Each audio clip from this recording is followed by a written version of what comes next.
Boa noite a todos e todas. É um prazer estar aqui nessa aula inaugural, super importante para nós, da pós-graduação Teoria e Prática da Formação do Leitor, da UERGS em Erechim. Nós estamos atuando já com a pós desde o ano passado, estamos com muitos alunos do Rio Grande do Sul, alunos de fora, né?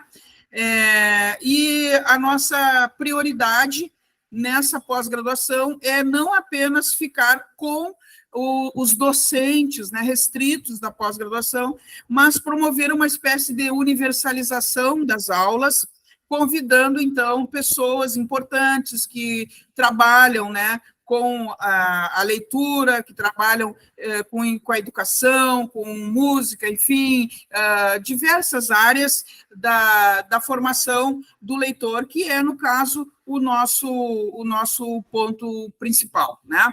Então, nós estamos agora abrindo oficialmente nosso segundo semestre, já tivemos um encontro semana passada, eu e os alunos, mas estamos, então, hoje tendo a nossa aula inaugural, nossa aula importante, a nossa aula que vai nos guiar, digamos assim, no ano, com as reflexões que nós precisamos desenvolver, e eu quero, em primeiro lugar, obviamente, saudar o nosso convidado, que é o professor Israel, como disse, vai ser apresentado a seguir.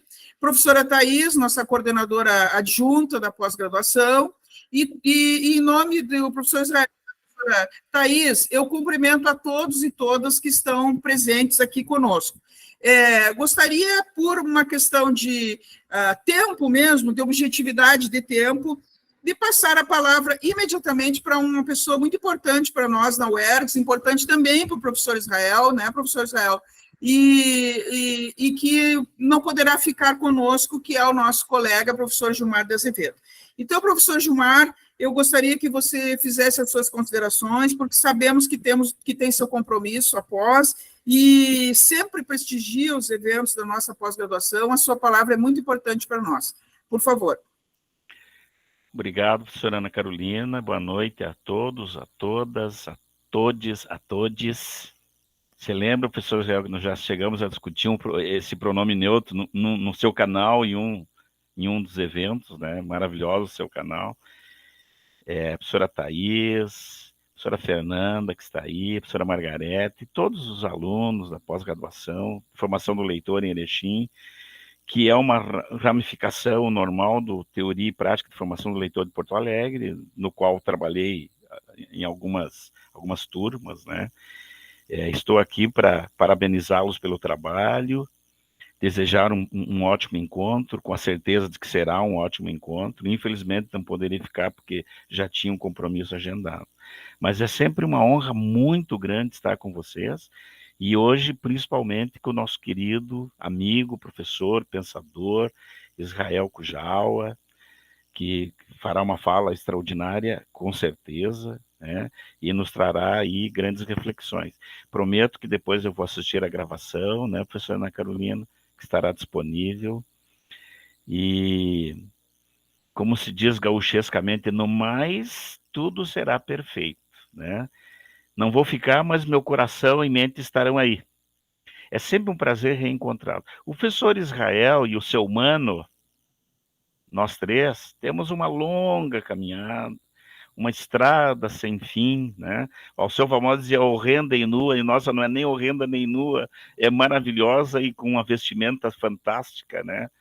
Uma história fabulosa, e é sempre um prazer. Só de nos olharmos aqui já há uma felicidade imensa, né?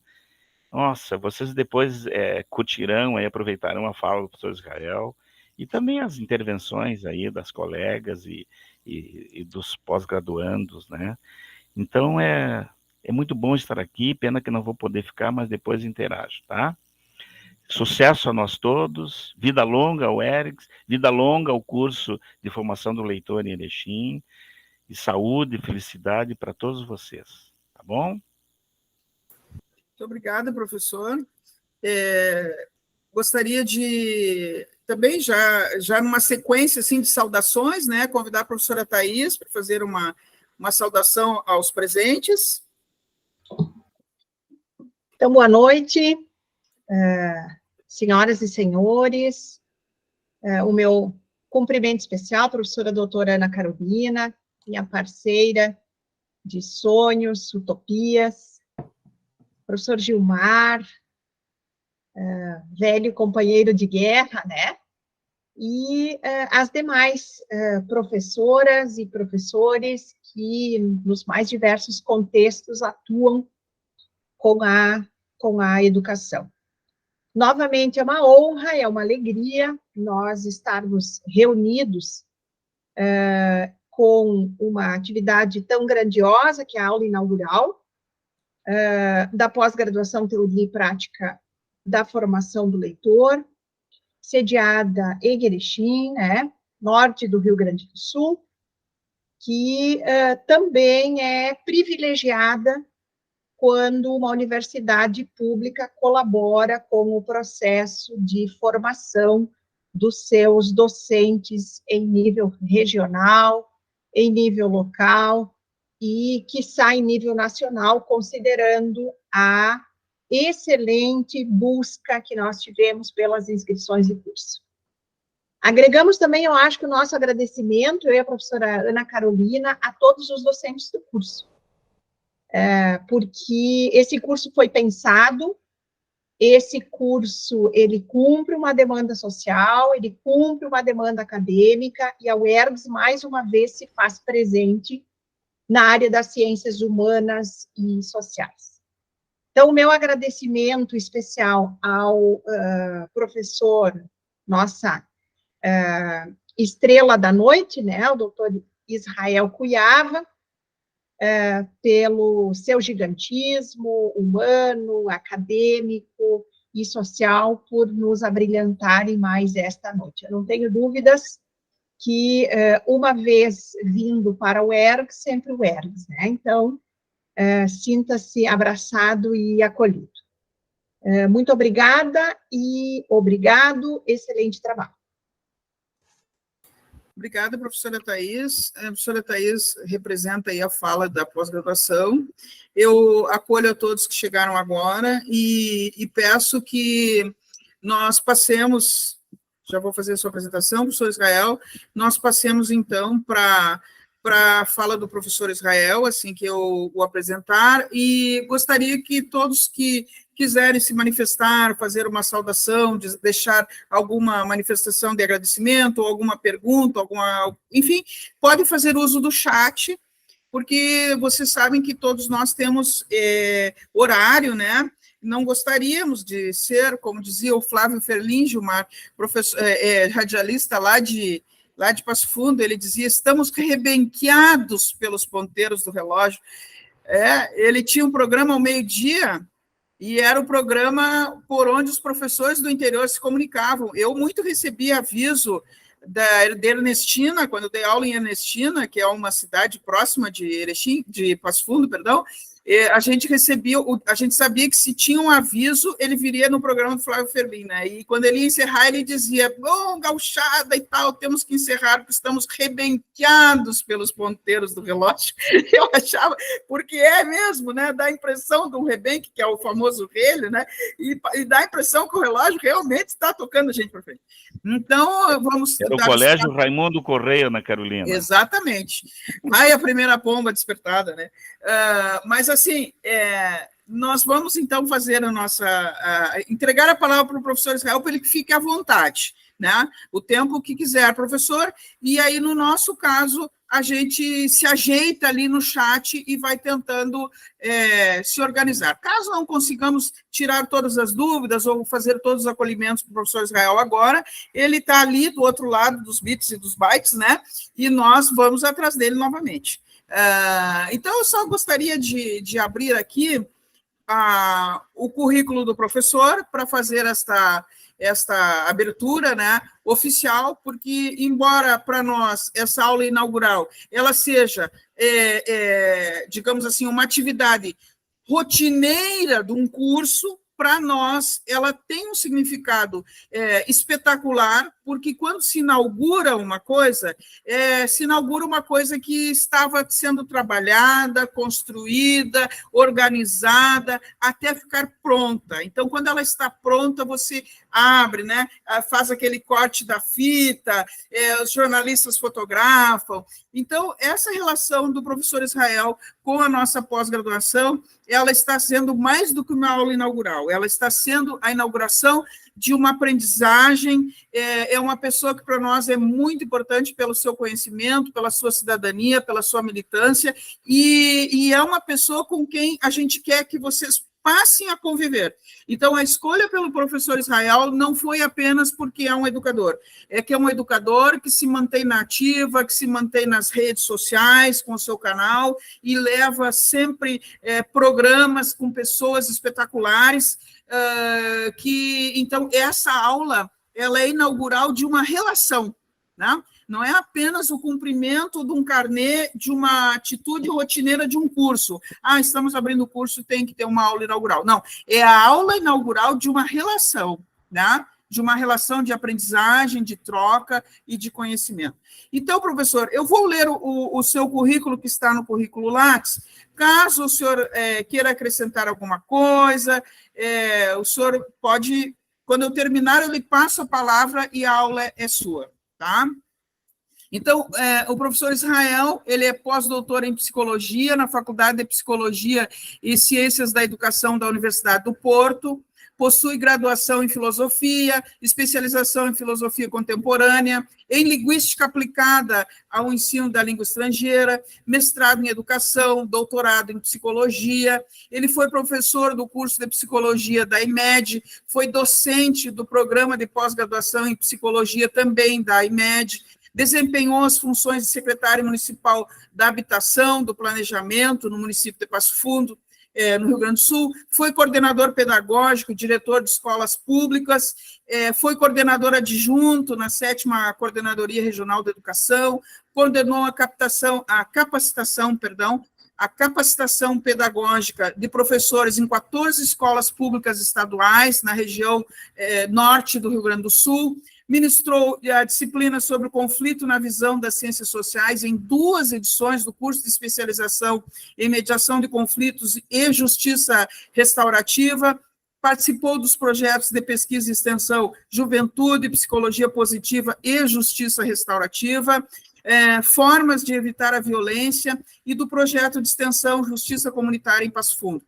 Coordenou o projeto de pesquisa e de extensão sobre as intervenções da psicologia na socioeducação. Professor Israel, então, participou o ano passado de um grupo de pesquisa coordenado por mim e que atuou, o nosso grupo, eu acho que trabalhou um ano e meio, né? A professora Thais também fazia parte, o professor Gilmar, mas nós tivemos que cancelar as atividades do grupo de pesquisa porque as atividades profissionais de cada um se sobressaíram, digamos assim, né? E a composição de manutenção do grupo de pesquisa começou a se tornar muito difícil, né? Em termos de práticos. E então acabamos encerrando o grupo de pesquisa, mas essa relação, como eu disse, ela não só se inaugura agora com vocês, como conosco, ela se inaugura a cada dia, porque também o professor Israel sempre se reinventa.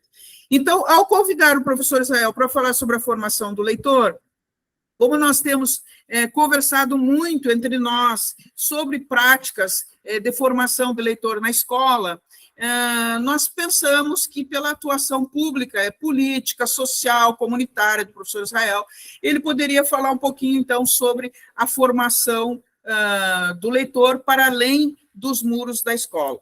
E a Michelle Petit, num livro, A Arte de Ler, ou Como Resistir à Diversidade, ela tem um capítulo onde ela fala sobre espaços não submetidos ao rendimento escolar. É um capítulo muito interessante, onde ela vai contando a história de uma pessoa que chegou numa determinada escola e pediu para abrir um centro de leitura para todos. Então, esse centro de leitura, ele começou a funcionar na escola e ao mesmo tempo, ele recebia pessoas de fora. Pessoas essas para quem eram contadas histórias, né? Então, ela cita uma passagem aqui de um desses professores que contou essa história para ela, o Javier Maidana, e esse professor diz uma coisa bem bacana. Ele diz assim, ela contando, né? Javier se tornou um dos animadores desse centro de leitura. E se esse centro está localizado dentro de um colégio, ele é, ao mesmo tempo, dotado de uma certa extraterritorialidade. Como dizem seus entusiastas, é um espaço de não obrigação no meio da obrigação, uma terra de liberdade não submetida ao rendimento escolar. E os adolescentes, meninos e meninas de 12 a 17 anos, fazem parte do projeto porque optaram por isso. Nem todos são bons alunos, e a maioria não teve uma infância embalada por leituras noturnas, mas nesse centro eles desfrutam da presença calorosa e da escuta de mulheres ou homens que adoram a literatura e que se sobressaem na arte de falar da sua própria experiência como leitores. Então, essa passagem, né, desse livro da Petit tem mais ou menos a ver com o que o professor Israel tem feito com o seu canal, com as suas visitas nas cidades do Rio Grande do Sul, com os seus trabalhos nas comunidades, né, professor? E a partir de agora, então, desculpa, fiquei emocionada, porque o senhor sabe que a admiração que eu tenho pelo seu trabalho, e ao ver essa passagem desse livro, a sua pessoa me veio inteira, né? Então, seja muito bem-vindo. Embora num ambiente virtual, o senhor está sendo recebido na Universidade Estadual do Rio Grande do Sul, unidade em Erechim, na pós-graduação, Teoria e Prática da Formação do Leitor. Fique à vontade, professor, o espaço é seu. Que honra, que honra. Muito boa noite a todos e todas. Do fundo do coração, muito obrigado, Ana. E é difícil a gente representar uma pessoa em palavras, né? Mesmo em currículo, né? Eu aprendi com Wittgenstein que, por mais que eu tenha estudado bastante a linguagem do ponto de vista filosófico, eu sou muito identificado com o pensamento dele, de que a linguagem ela pode se esforçar para representar o mundo, para representar a realidade. Então, quando eu tento representar a Ana Carolina em palavras, eu vejo ela como uma pessoa muito humana, né? Me lembro do tempo que a gente se encontrava, né, nos mesmos ambientes físicos. Durante meu pós-doutorado, eu aprendi a valorizar uma palavra, a palavra encontro. Hoje de manhã, quando nós conversamos, se desejou que a gente tivesse um belo encontro. Já veio em mente a dificuldade, né, que essa realidade das ferramentas digitais, que elas devem servir para aproximar pessoas, mas o contato humano é menor, ele não é da mesma forma com as pessoas com quem a gente conhece, como é o teu caso, a gente consegue se vincular, né? Com o Gilmar, que também esteve aí, com a Thaís, que a gente já pôde, né, conversar. Então, é possível, sim, a gente fazer bom uso dessas ferramentas digitais. E está sendo encontro, eu tenho certeza que está sendo encontro, pela forma como você organizou, pela forma como você introduziu a apresentação desse momento. Bom, para além do que você apresentou, vale a pena eu acrescentar que em 2019 eu encerrei meu ciclo no ensino superior. Eu estou entre os que acreditam que a vida conspira a favor das nossas intenções, especialmente das boas intenções, eu tenho enfatizado muito isso. E não me interpretem mal, não me entendo como um sujeito arrogante, mas se eu tivesse que escolher de novo a minha profissão, eu seria professor. E eu nunca entrei na lógica de querer ser o melhor dos outros. Mas eu me oriento, assim, pela lógica de que a gente tem que estar entre os melhores, se esforçar para dar o máximo. Então, já que eu escolhi ser professor, há muito tempo eu quis ser um bom professor, né? E acho que os melhores professores têm que estar na educação básica. Então, de novo, me perdoem a arrogância, mas eu acredito nisso. Eu acredito nisso, que os melhores, mesmo que o sistema conspire contrário a isso, né? Conspire contrário por um conjunto de razões. E eu tive essa oportunidade, essa grata oportunidade de fazer essa, né? Essa boa trajetória no ensino superior e ajudar a montar um programa de mestrado em psicologia, né? Por um conjunto de razões, esse ciclo terminou em 2019, 2020 eu me inseri novamente 40 horas com dedicação integral no ensino médio, na educação pública, estadual, educação básica, ensino médio. E veio a pandemia, né, uma mudança profunda, difícil de a gente se adaptar, e eu inserei na escola que eu estava, a Escola Instituto Cardeal Arco Verde, em 2022, mais um ciclo, né, como professor de 40 horas, 32 períodos em sala de aula, e o que eu percebo hoje nas instituições em geral, eu percebia isso lá no ensino superior, e me impactou, e eu não fico conformado com isso, é que as instituições estão muito desumanizadas, as escolas também muito desumanizadas. E eu estou tendo a oportunidade agora, queridos e queridas, a recomeçar um projeto muito desafiador, que é a constituição de uma escola indígena. Para quem conhece Passo Fundo, e a Ana conhece bem, pensa comigo, Ana, faça um esforço aí do pensamento. Pense um espaço entre a rodoviária e o Rio Passo Fundo. Pois lá tem uma comunidade indígena, que a gente estabeleceu um vínculo, né, que nós produzimos um conteúdo, eles conseguiram, com muita resistência, fazer com que o governo do estado criasse uma escola, essa escola foi criada, ela funcionava como extensão, e agora nós estamos num processo de organização parecido com o que fizemos lá no NEJA. Bom, eu digo que é importante eu dizer isso, né, a meu respeito, né, porque isso é também o que eu quero passar para vocês. E vou fazer menção aqui para mim, é uma grande pensadora que eu entrevistei no canal, é Erika Takimoto, e ela me marcou muito, né, e quando a gente vai olhar a biografia dela, ou as referências sobre ela é uma pesquisadora implicada, ou seja, né, que fala a partir de onde pisa e é comprometida, né, com o que vive. Bem, mas eu fiz uma apresentaçãozinha curta, né, a princípio eu ando, assim, um pouco valorizando alguns ditados. Eu tinha preparado nove quadros e serão 10, mas serão bem objetivos, espero não ser cansativo e não me alongar. Antes de prosseguirmos, até aqui tudo bem?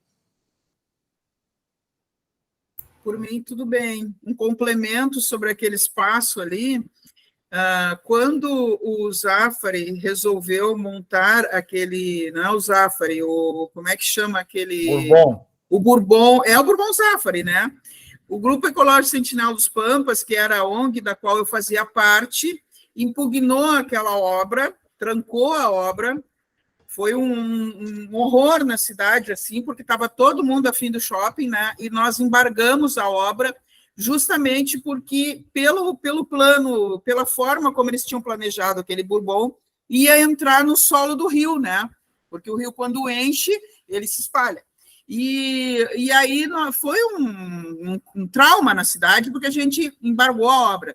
Aí eles movimentaram, conseguiram liberar a obra de novo. Aí nós embargamos a obra de novo.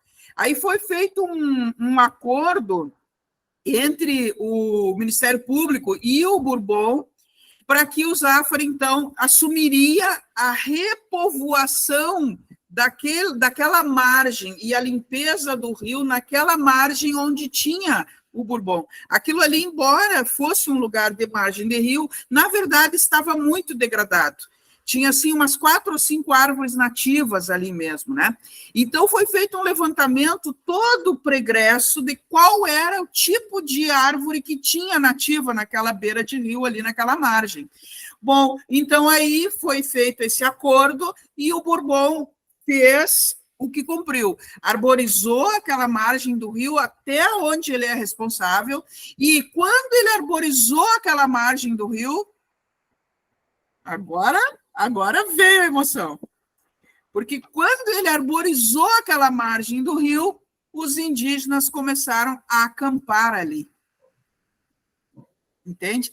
Então, foi uma coisa que nós, ambientalistas, ouvimos, inclusive teve um debate na Rádio Urapuru, à época, a chamada da rádio era assim, olha, nós vamos fazer um debate neutro, nós vamos trazer um ambientalista, um empresário, um representante dos funcionários, um não sei o quê, para discutir a temática do Bourbon. E o nome do debate vai ser: pode o meio ambiente impedir o progresso? Olha a expressão do debate neutro, né? Pode o meio ambiente impedir o progresso? Não só impedimos naquele momento, como impedimos de novo o que eles entendiam como progresso, como depois que o Bourbon realmente cumpriu a sua parte, eles começaram a fazer educação ambiental com o que eles retiravam do rio, televisão, sofá, não sei o quê. Volta e meia eles faziam movimentos de educação ambiental dentro do Bourbon, como reconstruíram toda a mata ciliar. E quando eles reconstruíram a mata ciliar, os indígenas voltaram a acampar ali. Não queria lhe interromper, mas eu acho importante lhe passar essa informação, porque talvez a época, não sei, às vezes a vida da gente nos leva para outros pontos, eu não sei se o senhor tinha essa lembrança da constituição daquele Bourbon ali ao lado do Rio Passo Fundo. Então, veja como que uma ação daquela famosa gota do biquinho do passarinho para apagar o incêndio, ela mais lá na frente, esse tempo que as pessoas não têm paciência, né, e que as novelas fazem muito bem, né? As novelas fazem assim, 6 meses depois, 8 anos depois, né? E aí já tudo se resolveu. As pessoas não têm essa paciência de esperar a natureza se reconstituir, né? E não só ali a natureza se reconstituiu, e como eu digo, eu tenho que dar esse reconhecimento para os Zafra e Bourbon, eles realmente cumpriram a parte deles, como a natureza humana se reconstruiu. Os indígenas voltaram, provavelmente, para onde era o lugar deles, ali naquele espaço. Então, só para complementar, professor, muito bom lhe ver, e as referências que o senhor me traz na memória comprovam a importância da sua presença aqui. Nada é por acaso, Ana Carolina, nada é por acaso. Nós ainda estamos no início do reconhecimento da escola, conseguimos montar a equipe de professores, equipe mínima. Vamos fazer a primeira reunião pedagógica e já de cara, olha só, né? Vai ter uma visita, uma participação do Mário Verne, não sei se você conhece, né?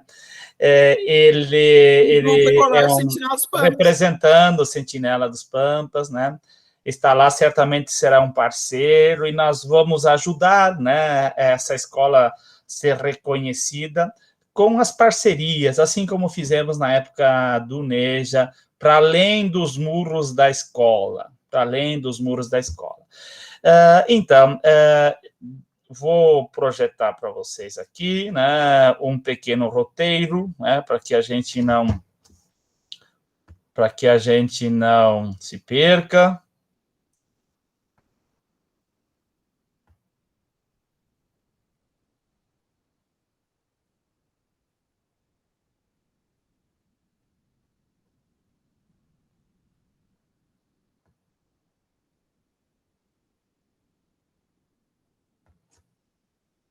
Espero que esteja em andamento. Sim, está bem claro, professor. Ótimo. A palavra formação é uma palavra que merece a nossa atenção. Num mundo de poluído, num mundo cheio de opções, num mundo infantilizado, onde se dá muito espaço para a ideia de que as crianças são inteligentes, e elas de fato são, que elas são mais inteligentes do que nós adultos, e aí foi um grande erro na nossa cultura, e que é possível fazer o que dá vontade, né? Então, a formação ela tem que se contrapor a esse contexto de infantilização, a esse contexto das armadilhas da nossa constituição neurológica, que é a lei do menor esforço. Então, quando você fala em formação do leitor, eu falo das minhas referências, começo com 2 referências, sem citar os nomes, vocês facilmente vão buscar, né, a autoria dessas frases. A leitura do mundo precede a leitura da palavra. Bem, no mundo onde nós temos essa poluição, essa diversidade, essa pluralidade, é muito importante pensar como eu formo a minha consciência. E aí, fazendo uma relação com a frase, e no final eu vou fazer menção ao autor, que ele deve ser mais valorizado porque ele é um médico, é um psicanalista, e ele foi o primeiro que apresentou aí essa relação do aparelho psíquico que nos deu a possibilidade de começar a estudar a consciência.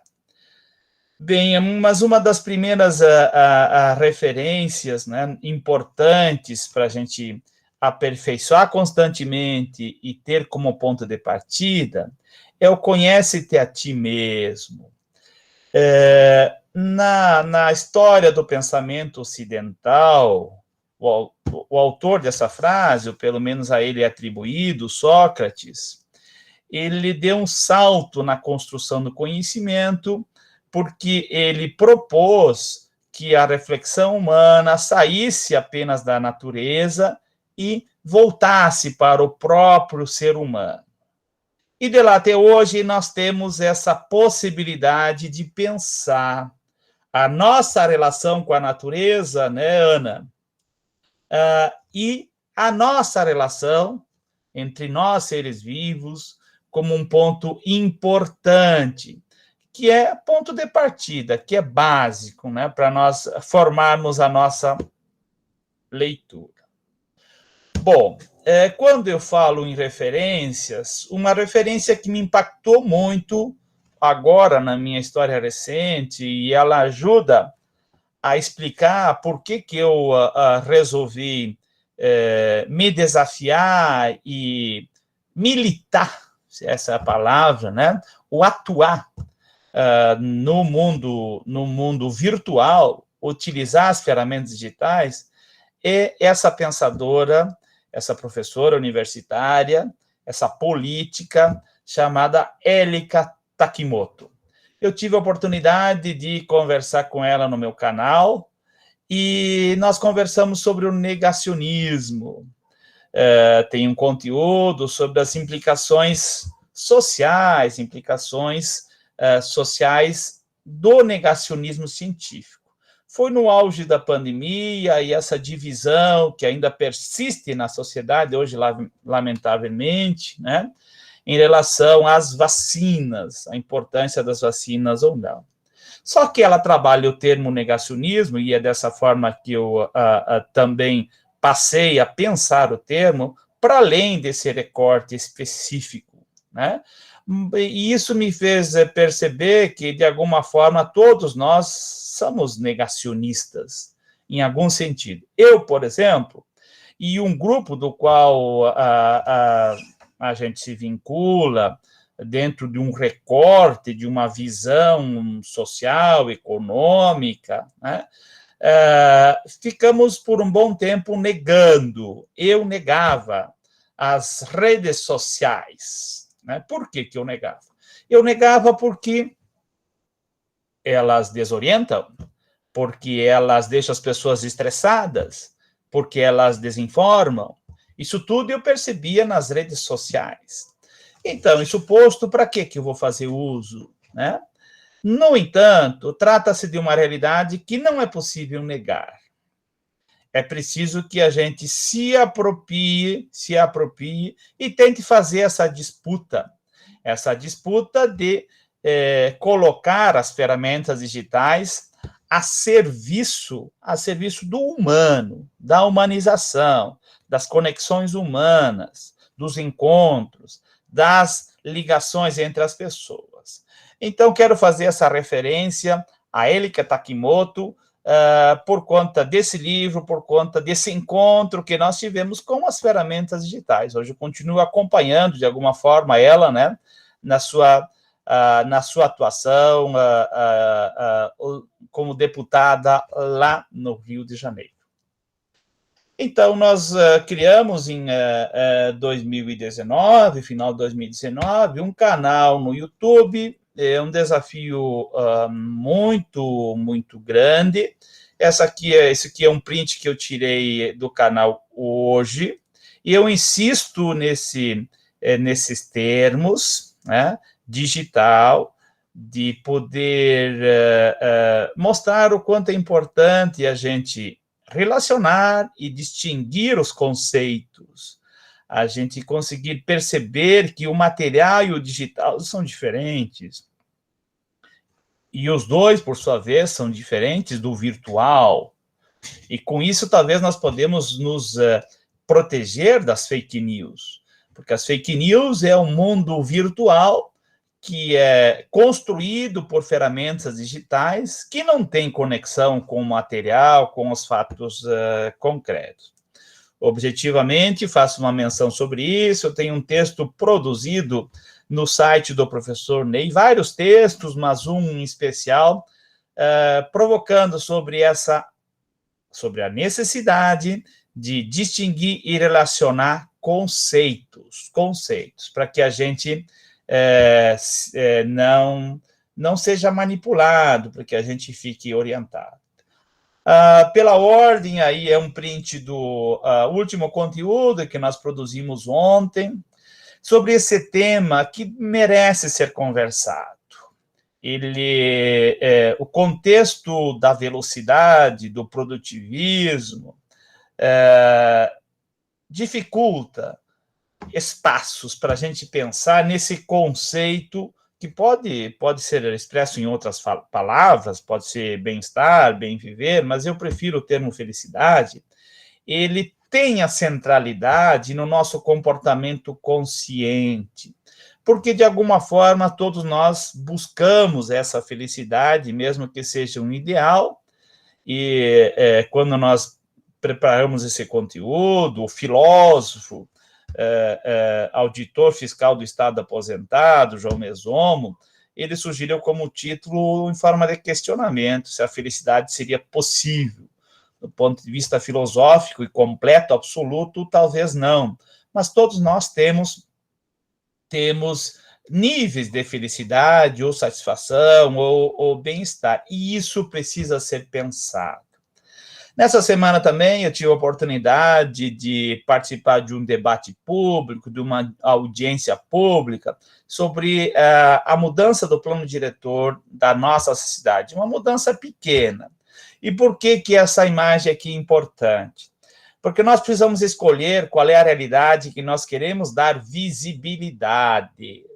Qual é a realidade que merece a nossa atenção e deve ser olhada dentro dessa pluralidade, dentro dessa multiplicidade que desorienta.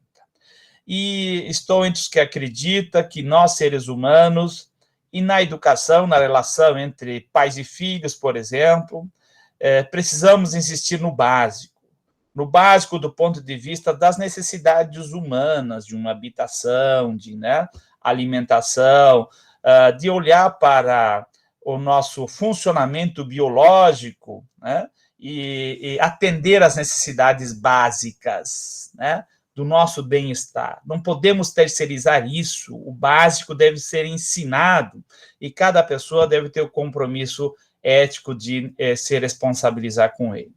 Conversamos também sobre presença digital. É quase que uma imposição, e como eu já fiz referência, eu me reconheci como um negacionista disso, e hoje, né, eu percebo que nós somos reconhecidos pela presença digital, precisamos de uma ou de outra forma estar, impossível não estar, não interagir, né, com as ferramentas digitais. O impacto da inteligência artificial na educação é algo que precisa ser, né, aprofundado. E o grande ponto que certamente vai se desdobrar em projetos na escola, que eu tenho o desafio de ajudar a organizar e buscar o reconhecimento do Conselho. O Pablo Moreno é um escritor reconhecido no Brasil, muito corajoso, né? Um grande defensor dos livros, da leitura, da escrita, né? E nós produzimos um conteúdo sobre ler e escrever o mundo. Bom, ainda dentro do que a gente tem feito e considera importante, a gente olha para a realidade da educação básica, e aí eu quero destacar de todos esses prints aí, os dois últimos, né? A importância do estudo, educação e democracia. Vou ser mais objetivo e vou apenas fazer referência sobre isso, a importância do estudo. A moça que está comigo nessa foto, o nome dela é Giovana, ela foi minha aluna no ensino médio, estudou comigo, e se a gente tem um conjunto de estudantes no ensino médio muito grande, nós tivemos a oportunidade de debater um pouco num projeto de extensão, você lembra, Ana, que é a evasão no ensino superior pós-pandemia. Esse tema da evasão escolar, seja no ensino médio, ele é muito grave, né? E nós precisamos aprofundar e entender. A dificuldade, a pobreza intelectual, a pobreza cognitiva dos estudantes é algo impactante. Mas nós temos também um segmento que deve ser valorizado e deve, talvez, ser um ponto de partida para puxar os demais, que é um grupo de estudantes, um segmento dos estudantes que tem um nível cognitivo, um nível intelectual lá no ensino médio, que eu só consegui ter quando eu terminei o meu mestrado, para fazer uma comparação que eu não acho injusta. O caso dessa menina, Giovana, é um dos exemplos que nós temos. Aí nós também produzimos um conteúdo sobre educação e democracia. Essa senhora, essa professora aposentada, foi reitora dos institutos federais aqui no Rio Grande do Sul. Bom, quando pensamos em leitura, e aí em forma de pergunta, para talvez a gente interagir depois, está tudo bem até aqui? Sim, professor, pode continuar. Existe, então, prosseguindo, em forma de pergunta, para a gente interagir depois, existe algo mais importante do que aperfeiçoar a própria leitura e escrita do mundo? Esse é um exercício de que nem sempre fácil de fazer. Eu pego a realidade recente do ensino médio, onde eu estava atuando até o ano passado como professor, o quanto é difícil engajar os estudantes para o exercício reflexivo, de consciência, de análise da realidade. Porém, eu, mesmo em forma de pergunta, coloco como um ponto básico, né, para a gente formar leitores. Bom, quando pensamos em inteligências, existe um outro caminho, além de refletir, ler o aqui e agora, tomar consciência, amadurecer por meio do intelecto, da inteligência natural e de todas as faculdades mentais que somos dotados? Essa pergunta se justifica porque nós observamos uma ampliação do comportamento automático, mecânico, a partir de um inconsciente que é formado pela inteligência artificial e não pela inteligência humana. Talvez isso ajude a explicar esse contexto que eu percebo e tenho questionado as pessoas. Elas dizem, olha, do ano passado para esse ano piorou. Há uma visível desumanização nos ambientes institucionais e educacionais. Desumanização. Bem, é para a gente pensar se é eu que percebo, se isso faz sentido, e se vale a pena a gente enfrentar para que a gente não deixe de ser humano, para que a gente valorize a inteligência humana. Leitura humana, natural e ou digital. Esse é um ponto central a ser refletido, e aí tem algumas observações que eu gostaria de reforçar. Eu estive acompanhando ontem um cientista que eu gosto muito, conheci ele há alguns anos, que é o Miguel Nicoleles. Miguel Nicoleles foi perguntado sobre se ele entende que temos o risco da inteligência artificial se tornar humana ou tomar lugar da inteligência humana. E a resposta dele me chamou a atenção e eu concordo muito. Não é possível a inteligência artificial se tornar humana, mas, lamentavelmente, a inteligência humana está se tornando artificial ou desumana. E aí eu tenho uma trajetória de debate dentro da filosofia, numa tradição filosófica que é a teoria crítica da Escola de Frankfurt.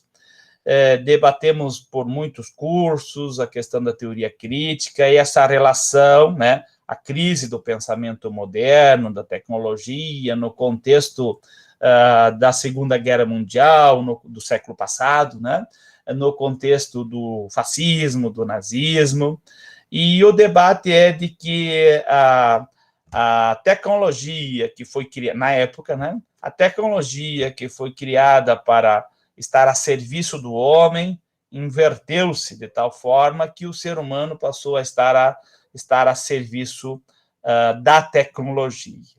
Penso que esse embate ele continua atual. Hoje não se fala mais tanto em tecnologia, é a inteligência artificial que está aí, né? Num exemplo impactante dos últimos meses. Eu acompanhei essa semana um intelectual que eu acompanho seguido, faço uso, né? Fiz muito uso das falas dele em palestras, né? Como o YouTube, a gente trouxe ele, né? Que é o Leandro Carnal. Ele fez exemplos, né? Ele exercitou essa ferramenta, né? Essa inteligência artificial em forma de chat, né? Que produz texto, que produz projeto de pesquisa. E eu quero fazer com vocês um exercício concreto. Pode ser?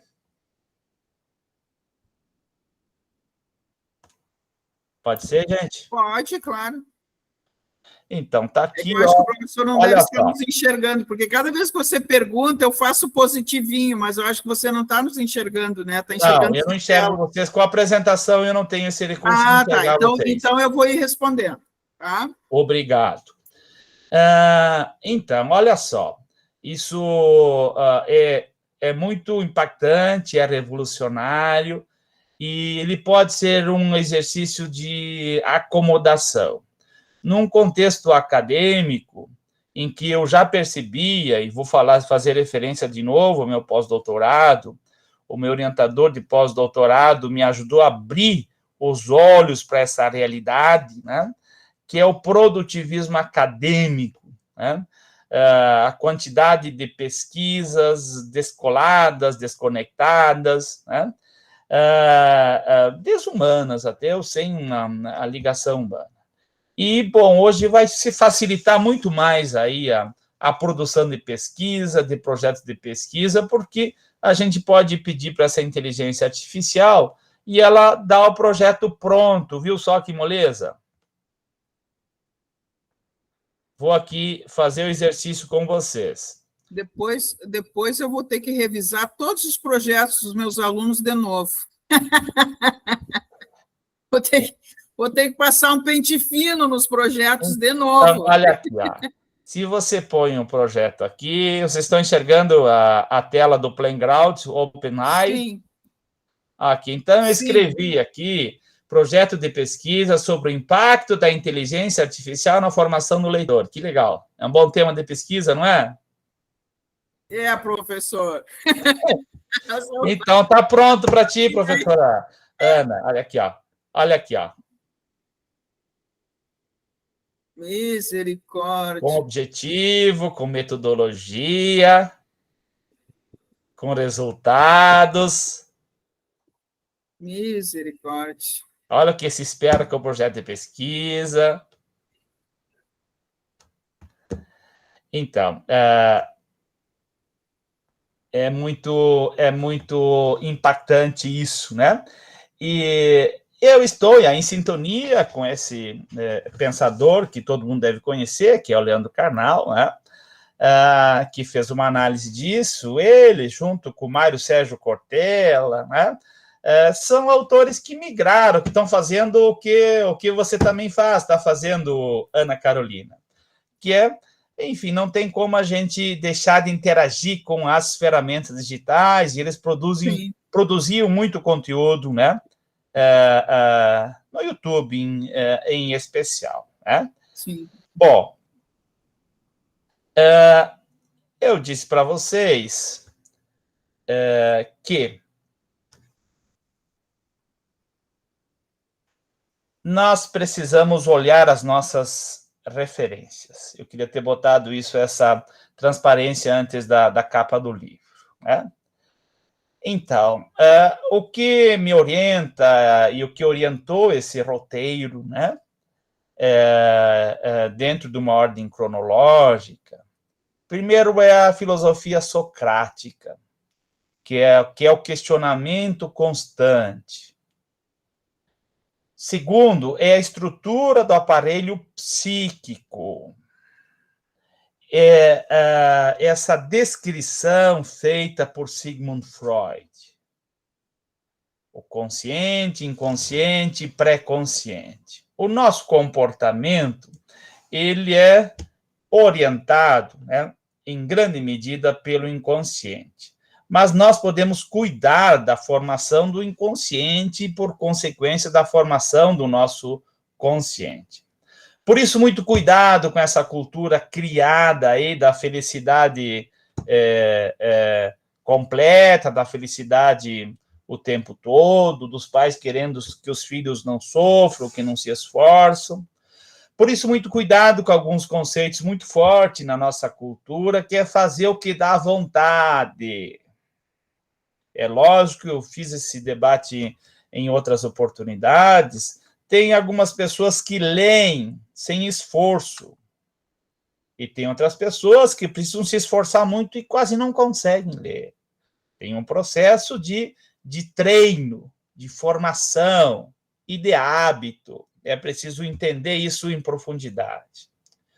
Bom, quando você fala em educação emancipadora, é partir da realidade, né, no qual nós estamos inseridos, é fazer uma leitura dessa realidade e ampliar e aperfeiçoar, como eu coloquei em forma de interrogação primeiro, né, é ampliar os horizontes da nossa leitura e escrita de mundo, nossa e das pessoas com quem a gente quer contribuir para a formação de leitor.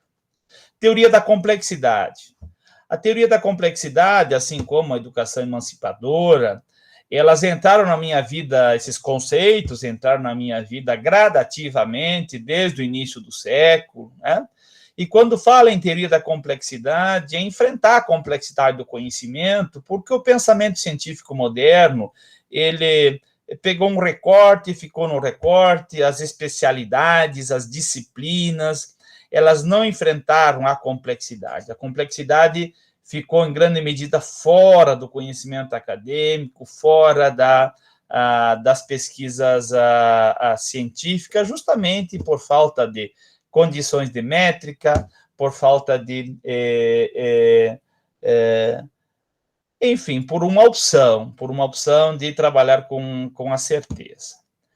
Então, o mundo de hoje e a formação de leitores, olhando para a cultura e para o comportamento social, né, nós precisamos fazer essa relação entre a epistemologia ocidental e a epistemologia oriental.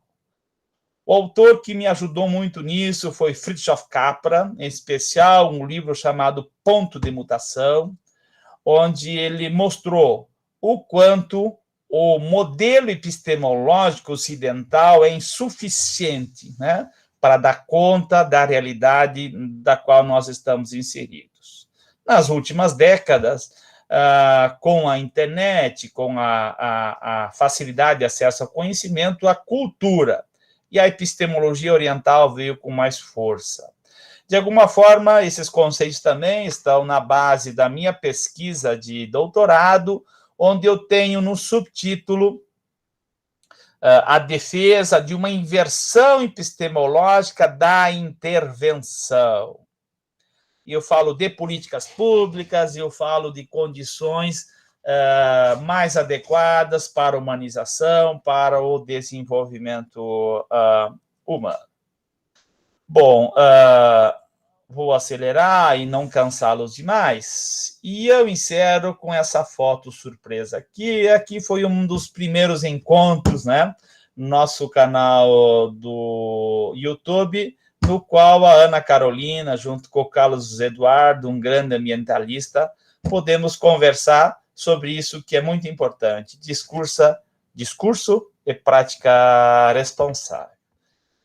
Para início de conversa, eu agradeço a oportunidade de apresentar esses conceitos, essas observações, que não são palavras apenas, são um exercício de representar uma trajetória, como diria meu orientador de doutorado, Pedrinho Guareschi, de alguém que gosta de refletir com os pés no barro. Muito obrigado. Eu agora aprendi a fazer uma coisa que meus alunos da graduação me ensinaram. Olha, vocês enxergam daí isso? Claro. Sobe os coraçõezinhos, sobe os parabéns, os aplausos, os balões. Foram meus alunos da graduação que me ensinaram a fazer esses efeitos de emotion aqui. Professor Israel, eu me lembrei do Roberto Carlos e do Erasmo Carlos agora, né? O meu amigo é muito bom, né? Eu já contei, aquela foto foi uma surpresa para mim, realmente. Eu não imaginava que o senhor ia colocar ali, mas ali são dois momentos, são dois mundos da minha vida também, né? E quando eu cheguei em Passo Fundo, em 1986, eu me lembro que a primeira pessoa que eu vi, assim, quando eu saí com os amigos, né, que me chamou a atenção foi o Carlos Eduardo Sander. À época ele era chamado, o apelido dele era Preto. Depois eu fui descobrir por que ele era preto, porque ele era branco, né? Mas é que o irmão dele tinha o cabelo bem louro, assim, era mais parecido com a mãe. E ele era mais parecido com o pai, então o cabelo dele era preto, por isso chamavam ele de Preto. E eu fui descobrir que o nome do Preto era Carlos Eduardo anos depois, né? E quando eu conheci o Preto, eu fiquei impressionadíssima. Ele era um homem alto, magro, assim, tinha os cabelos compridos por aqui, e ele estava falando sobre a natureza, e sobre as baleias, e eu me lembro que ele me deu um decalque que era contra a energia nuclear. Imagina, eu saí aqui de São Borja, né?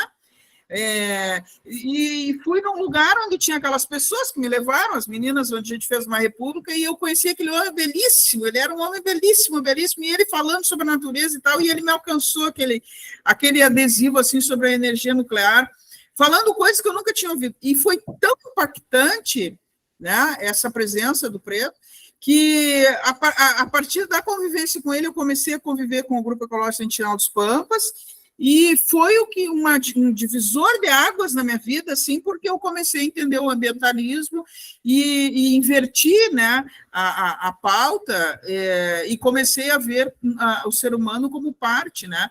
Meu pai já era apicultor, já era professor de biologia, né, e então a gente foi um eco que deu da minha infância, mas assim, essa visão humanística, mas não uma visão humanística da natureza a serviço do homem, mas da humanidade, mas a humanidade integrada à natureza, eu devo ao Carlos Eduardo, né? E ali o professor, isso eu já falei, não jamais vou me esquecer, quando eu chegava para trabalhar na escola que o senhor dirigia, né, e o senhor estava sempre na ponta da escada recebendo os alunos e a nós, professores, com os braços abertos, né? Alegria, alegria, sejam bem-vindos, sejam bem-vindas, sejam bem-vindos. Aquilo para mim, professor, quando eu recém tinha começado a trabalhar na UERGS, né, foi um período difícil, e separação, criança pequena e tal, eu acho que era um dos poucos sorrisos que eu recebia naquela época e aqueles braços abertos, né?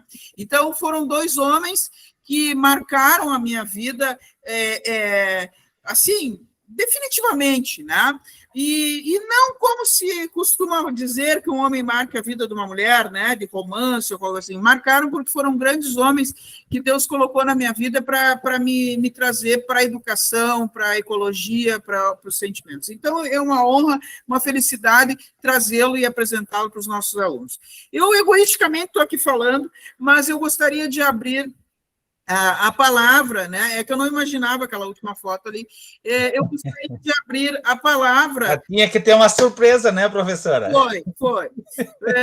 Eu gostaria de abrir a palavra para os nossos alunos, nossas alunas. Não sei se a professora Thais gostaria de complementar também alguma fala, a professora Thais, aí com livros publicados na área da educação indígena, né?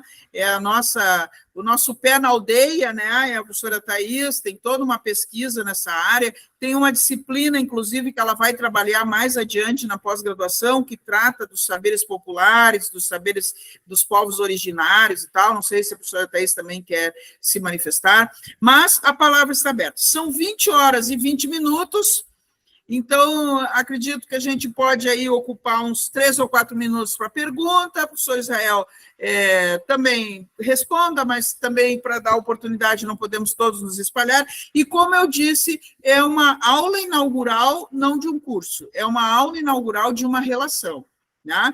Eu estou tirando o print das telas, já coloquei o seu endereço do seu blog no nosso grupo de WhatsApp que eu tenho com os alunos, para eles conhecerem o seu blog, seu canal no YouTube, perdão, e então não termina aqui, né? A nossa relação não termina aqui.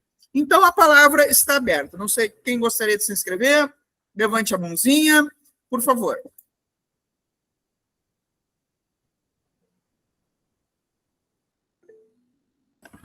Maurício, pode falar, e depois eu leio o que tiver ali no chat. Por favor, Maurício. Então, tá, vamos lá. Professor, eu tenho uma pergunta. Em pleno esse século XXI, com tecnologias, informando todos os alunos sobre questões sociais, sexo, mundo, questões do mundo, como trabalhar com as crianças? Porque eu vejo uma visão assim, de um lado a gente tem as crianças que querem aprender, ignoram o que o professor quer ensinar, e do outro lado a gente tem o professor, que ignora o que os alunos querem aprender. Como trabalhar essas questões em pleno século XXI, com todas essas dicotomias que existem, e ensinar essas pessoas, tanto da graduação como no ensino médio?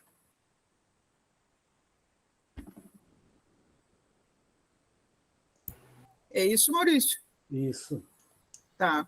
Pode fechar seu microfone, porque só para quem, né, nós já estamos acostumados com o Google Meet, mas o Google Meet ele coloca na tela dele, depois na gravação, a pessoa que está com o microfone aberto, tá? Então, por isso que eu solicito que quando terminarem a pergunta, fechem o microfone, que aí o professor Israel abre o microfone dele e ele fica na tela na gravação. Professor Israel, por gentileza. Pois então, eu de alguma forma mencionei sobre a necessidade de um novo parâmetro entre adultos e crianças, professor e estudante. Hoje nós nos desumanizamos no geral. Os pais, para além de outros fatores, eles têm pouco tempo de qualidade com os estudantes. Eu não, até essa semana, por exemplo, eu não, né, trabalhei sempre com ensino médio, com essas dificuldades aí, trabalhei com ensino superior, trabalhei em 2007 com a 7º, 8º ano, tive muita dificuldade.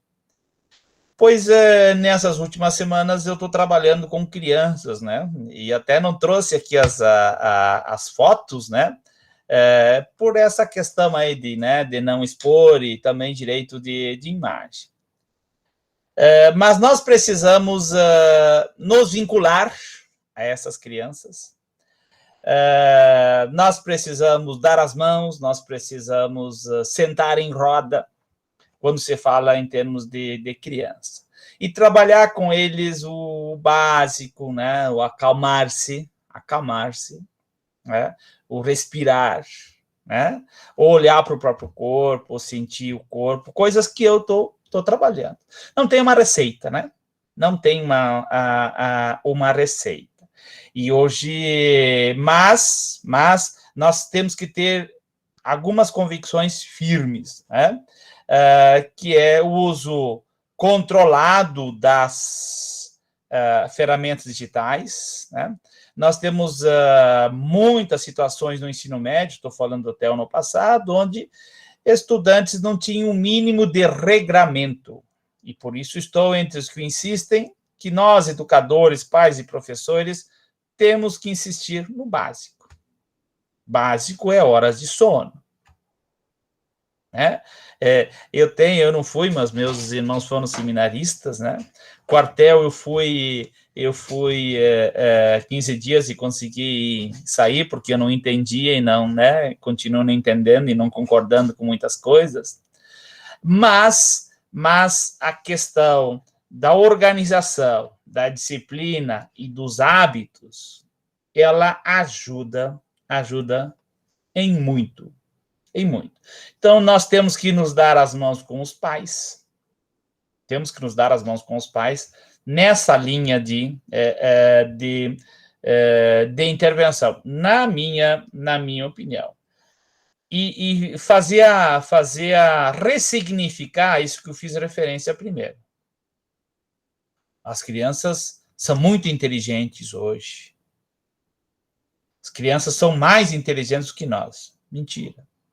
Crianças são muito inteligentes, é verdade, elas têm acesso a informações, mas nós temos que retomar o nosso papel. E mesmo que isso seja num nível de inconsciente, isso fez um grande mal para o comportamento, onde os pais deixaram de cumprir o seu papel de formadores, de orientadores, de saber o que tem que ser feito, né? Não é porque não precisa e não pode, e não podemos concordar com a violência física, porque não precisa, nós evoluímos e tem muita gente ainda que faz recurso disso, que o pai não tem que encontrar uma forma de se impor no que precisa ser feito, porque ele tem a inteligência da experiência, né, da vivência acumulada e da maturidade psíquica. Eu cansei de repetir em informações, em palestras, isso ainda antes de 1920, né, quando eu passei com formação de professores. Hoje nós estamos, em grande medida, sendo orientados por comportamentos psicologicamente imaturos e juridicamente irresponsáveis. É só a gente olhar para o cenário político que vivemos até o ano passado, né? Para a gente ver se não é isso mesmo, né? Se não é isso mesmo, né? Comportamentos que acabam sendo exemplos, né? Irresponsáveis do ponto de vista jurídico, né? E imaturos do ponto de vista psicológico. A criança é isso, biologicamente é isso. Quem é que responde? Quem é que responde, né, juridicamente pela criança? Nós, adultos. E temos que ter esse papel. Temos que ter esse papel. Eu canso de encontrar avós aí, né, dizendo, mas por que eu tenho que responder pelo meu neto? Tem que responder sim, né? Talvez porque você não educou bem teus filhos, não é uma questão de, né, que não estão cumprindo o papel, está sobrando para ti. Nós temos que ressignificar essa confusão, essa desorientação. Não sei se eu interagi com o teu questionamento. É uma realidade complexa, mas precisamos fazer essa boa leitura, né? E recobrar o nosso papel. Com calma, com persistência, com humanismo. E sem esse saudosismo de que, né, é desorientado da questão da violência e de porque a criança tem muita proteção, porque tem o ECA, tem muita confusão em relação a isso. Não, não é isso. Nós temos que evoluir. A criança tem que ser tratada como um ser inteligente, mais inteligente, com muito mais recursos, com possibilidade de questionamento que nós tínhamos, e nós temos que enfrentar o desafio do diálogo e da nossa responsabilidade de seres juridicamente responsáveis, psicologicamente maturos, que se relacionam com seres que estão em processo de maturação jurídica e psicológica. Obrigada, professor. Maurício, se ainda ficou algum questionamento, se coloca no chat ali, por gentileza. Obrigado pela pergunta. Fernanda, por favor. Boa noite. Primeira coisa, assim, não é uma pergunta, professor. Quando o senhor já estava falando da questão da maturidade, dessa questão que a gente tem esse papel... Desculpa, Fernanda, só te apresenta para o professor, sim, Maurício. Desculpa, o Maurício eu já tinha apresentado, tá, você não tinha desculpa, chegado ainda, eu que cheguei atrasada. Ele era Desculpa. de letras, por Sim. gentileza. Professor, então eu sou Fernanda, eu sou aluna da pós-graduação de Erechim, e eu sou prof de letras, formada em letras, mas eu sou bibliotecária atualmente, né? E o meu grande desafio também é esse, né? Na formação do leitor, né? E aí até eu quero relatar, não é uma pergunta, de relatar que o meu projeto de pesquisa, que nós estamos fazendo agora para o nosso artigo, é o papel da família na formação do leitor, né? E aí, muito que o senhor falou, eu comecei a pensar assim, qual é esse papel realmente da família, né? Que a gente vê assim muito, eu vejo o meu exemplo, eu tive muita coisa assim dos meus pais, me instigando, sempre me incentivando a leitura. E eu observo muito nisso, nos estudantes que trabalham, onde eu trabalho, realmente aqueles que têm esse incentivo e os que não têm, né? E assim, o quanto é importante isso, né? E o quanto eles cobram que a gente faça esse papel. Mas eles esquecem muitas vezes que não é só deles, né? Esse papel e não é só nosso. Eu acho que o mais difícil é conseguir unir isso, né?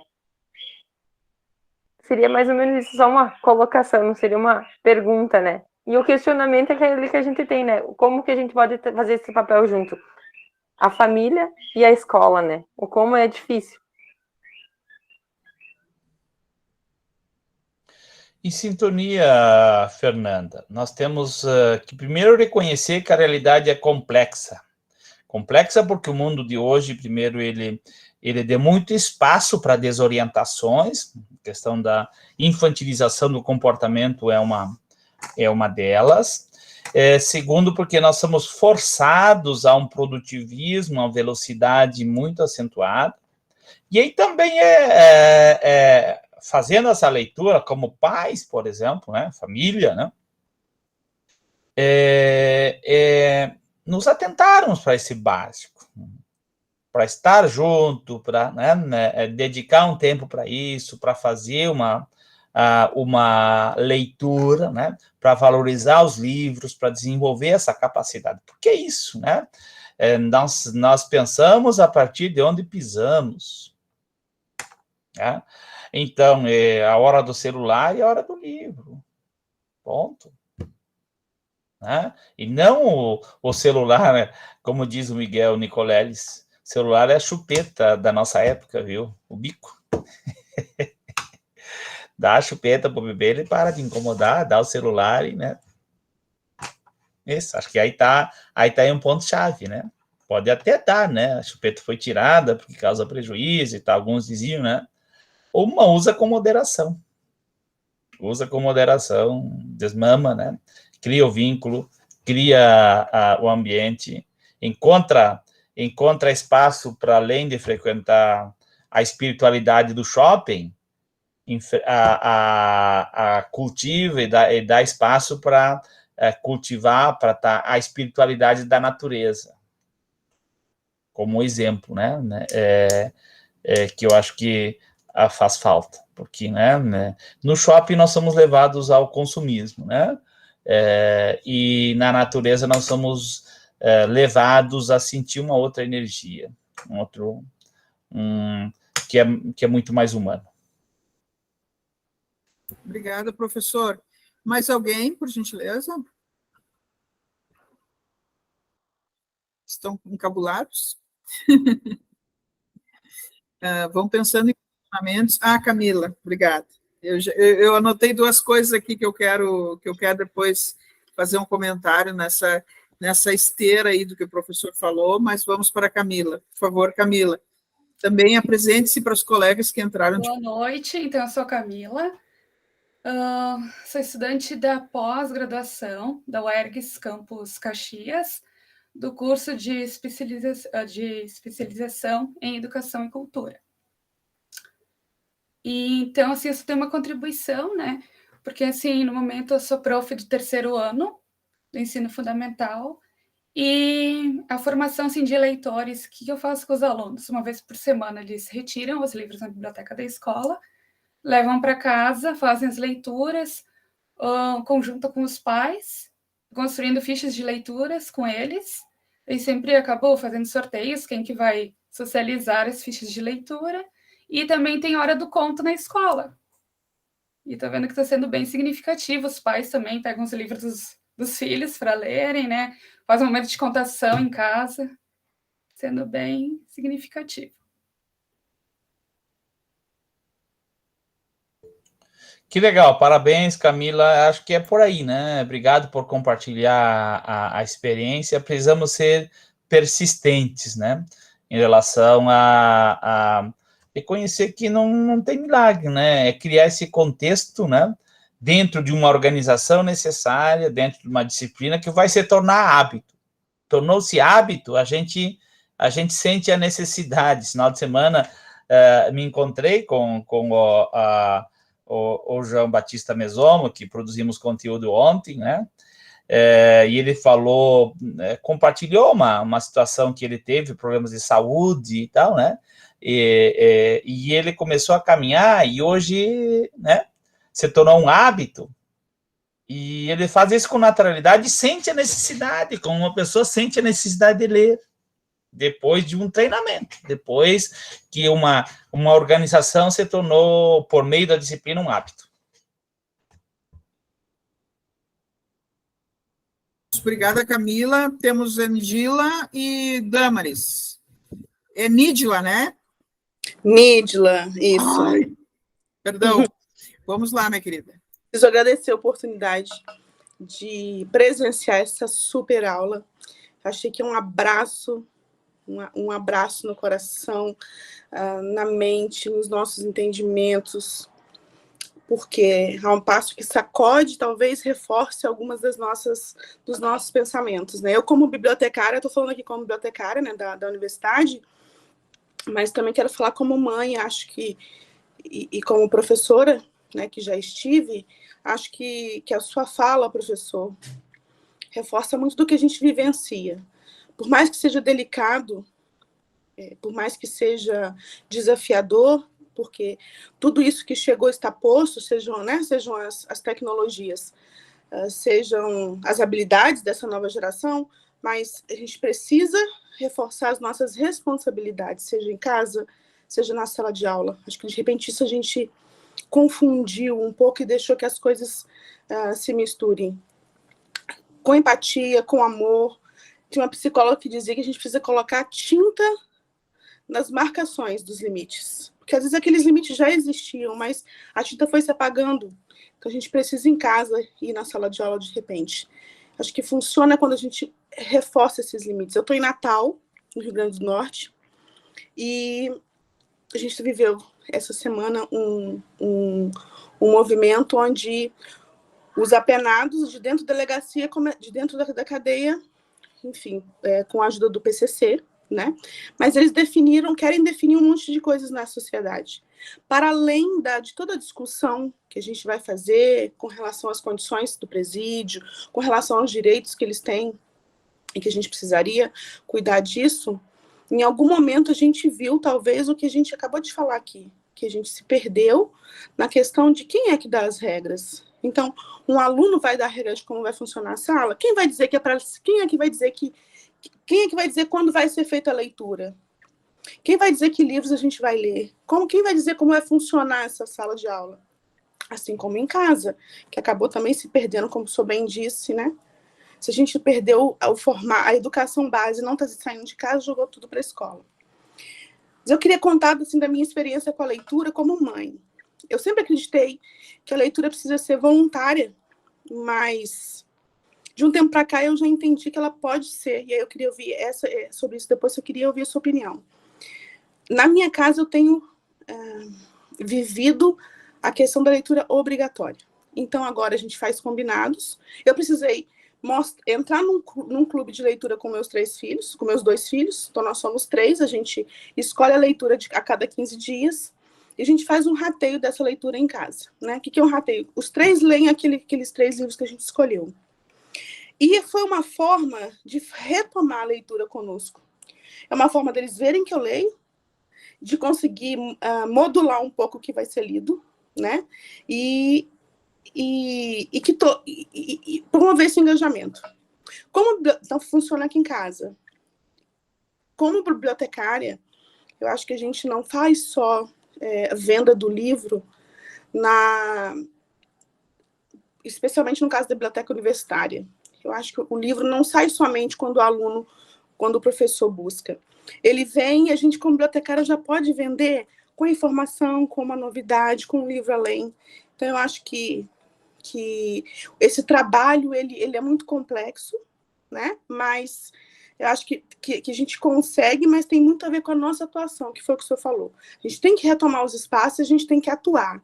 O básico tem que ser feito. A minha pergunta, então, o que o senhor acha dessa leitura obrigatória? A gente vai sempre deixar que os alunos tenham iniciativa, que os filhos tenham, ou a leitura obrigatória, o senhor acha que funciona? Obrigado por compartilhar a experiência e também por fazer esse questionamento. Como professor, eu sempre procurei cativar os estudantes, né? Encontrar um jeito de conseguir a atenção deles e o engajamento no que eu estava propondo, sem ferramentas assim do obrigatório, sem a punição da nota, por exemplo. Né? Bem, mas essa luta ela se foi para o espaço. Por que se foi para o espaço? Porque nós não temos condições de competir com a sedução da realidade audiovisual. Me lembro de uma disciplina que fiz também no meu doutorado em psicologia, onde com o Pedrinho Guareschi a gente aprofundou, né, esse tema aí da realidade audiovisual que foi sedutora no nosso comportamento desde o início. Então, eu, como professor, eu fazia, né, teatro, eu fazia, né, e conseguia a atenção, e até pegava pequenos audiovisuais e começava a usar o YouTube, desde que surgiu o YouTube, eu conseguia a atenção, o engajamento dos estudantes diante do que precisava se engajar, que é interagir, que é dominar um conteúdo.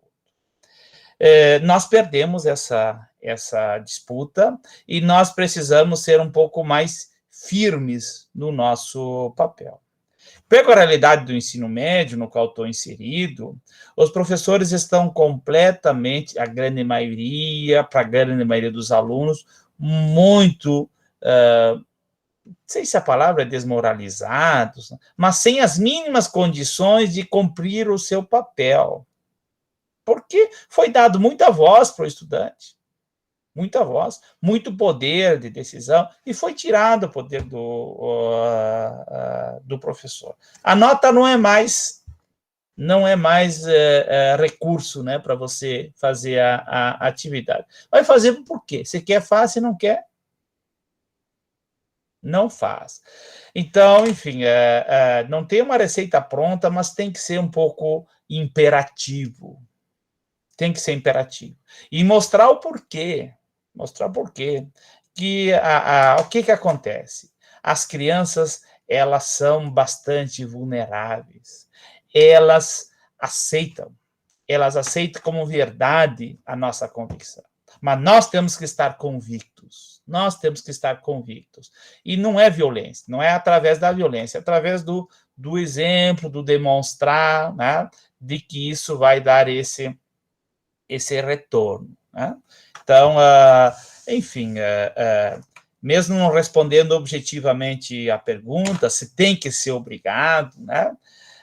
De alguma forma, é importante, tem que ser obrigado você dormir, tem um horário para dormir, você não vai ficar na tela a noite toda, como alguns estudantes ficam, isso é sedutor e faz o que dá vontade, né? Tu que quer fazer uma coisa que você gosta, que é boa, você também tem que ter uma contrapartida que eu sei que é bom para você, que é a leitura, que é uma atividade física, não, né? Senão você vai ser dominado pela ansiedade, pelo estresse, por problemas de saúde. Obrigado, professor. Nós estamos com o horário apertadinho, mas então temos a Damaris, a Marina já estava se organizando para participar também, então mais a Marina.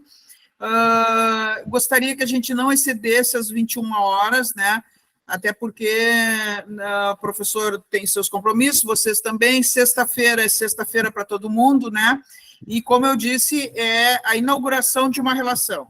O professor Israel está ali no seu canal, com vídeos instigadores, trazendo pessoas espetaculares.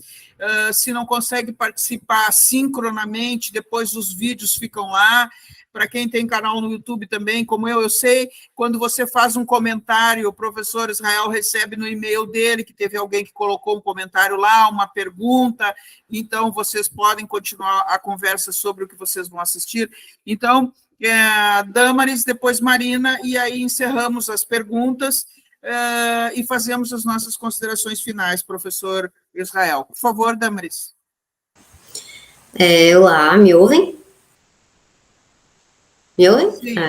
Boa noite, professor Israel, colegas, profiana. Eu sou professora de língua portuguesa e literatura e sou pós-graduanda também da formação em leitor, aqui pelo campus de Erechim. E o que eu gostaria de fazer, na verdade, é um comentário. Né? Conte aonde você está, Damaris. Eu sou da Bahia, região sul da Bahia, Ibicaraí. E gostaria de agradecer as contribuições do professor Israel, consegui fazer várias anotações aqui, pontos que o senhor falou sobre a pessoa, sobre a educação emancipadora. O meu projeto de trabalho final será sobre a quem importa a leitura, fazendo um link sobre essa questão exatamente do letramento literário com as realidades sociais, né? E achei interessantíssimo quando o senhor propôs aqui a nossa reflexão sobre essa questão da pobreza social, cognitiva, da educação como realmente como uma função emancipadora, né, que realmente vai além dos muros da escola e que ela deve ser instigada ao leitor também em ambientes exteriores à escola. Só isso que eu queria comentar. Obrigada. Obrigada, Damaris. Professor Israel, posso passar para a Marina e depois o senhor já faz o seu encerramento? Tudo bem. Tá. Marina, por gentileza. Você quer atender alguém? Foi chamada? Não. Boa noite, querida. Eu me chamo Marina, eu sou da pós-graduação de Erechim. E, na verdade, eu queria saber qual que é a opinião do professor. Sou professora de ensino médio também, professora de português e inglês. E eu queria saber qual que era a tua opinião, qual que é o teu sentimento sobre a imaturidade que os alunos estão chegando no ensino médio. Eu percebo que cada vez mais eles vêm chegando mais imaturos e muitas vezes a gente não está sabendo lidar com isso. Qual que é a tua opinião? Tu tem um porquê? O que que tu acha disso?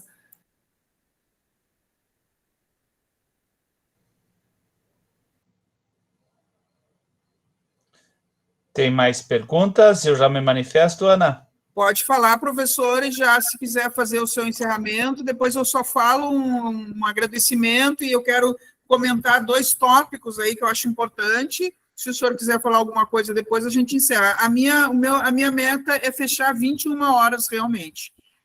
Por favor. Então, Damaris, a gente precisa olhar para a sociedade. Precisa olhar para a sociedade. E eu percebo uma grande pobreza.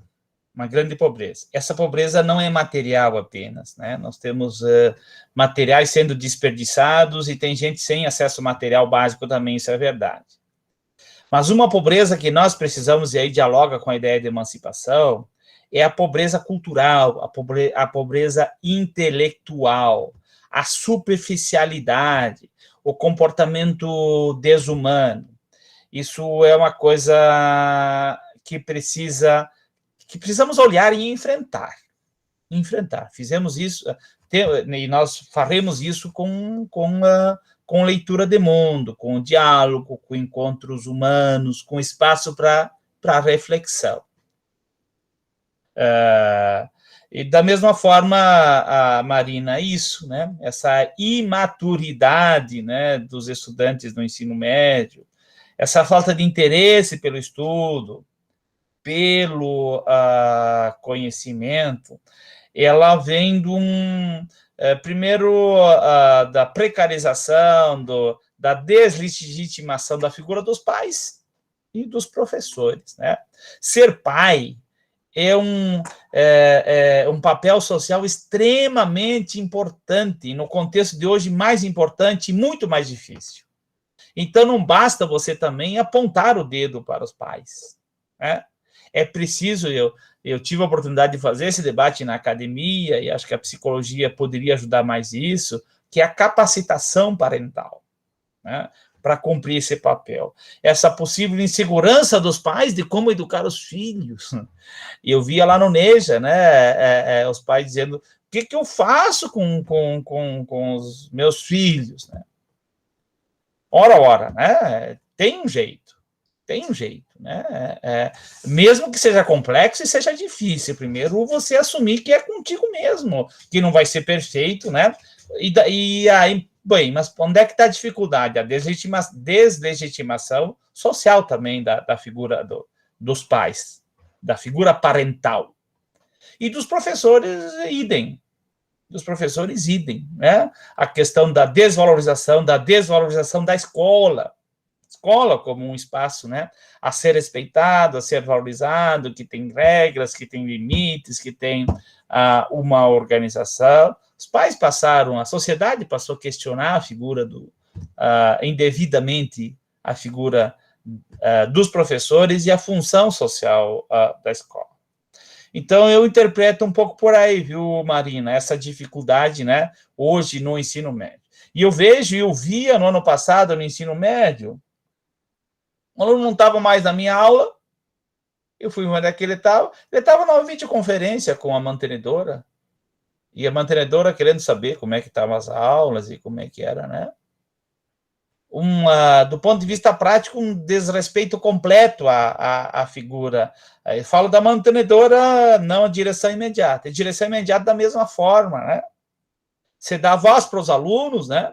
E não se dá voz para os professores. Não se dá condições para os professores. Isso precisa ser enfrentado. Nós precisamos recobrar o nosso papel, né? No sentido de que, enfim, somos papéis sociais de valor. Obrigada, professor Israel. Eu anotei duas coisinhas rápidas aqui, que eu acho fundamental, quer dizer, tudo foi fundamental, né?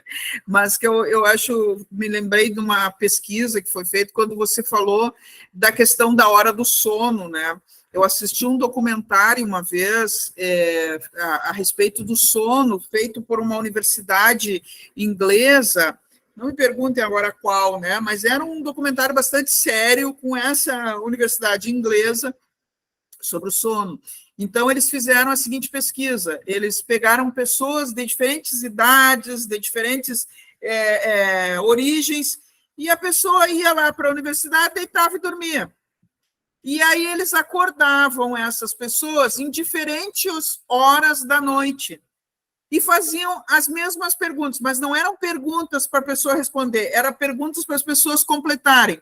Então, elas tinham uma lista de palavras, coisa assim, uma ideia, um medo, uma alegria, uma não sei o quê, coisas assim, né? Tipo diário, daqueles que a gente fazia quando era criança, né? E trocava com os colegas. E aí eles iam acordando essas pessoas de diferentes idades, montaram as estatísticas, e daí eles constituíram uma ideia da tal da curva do sono, né?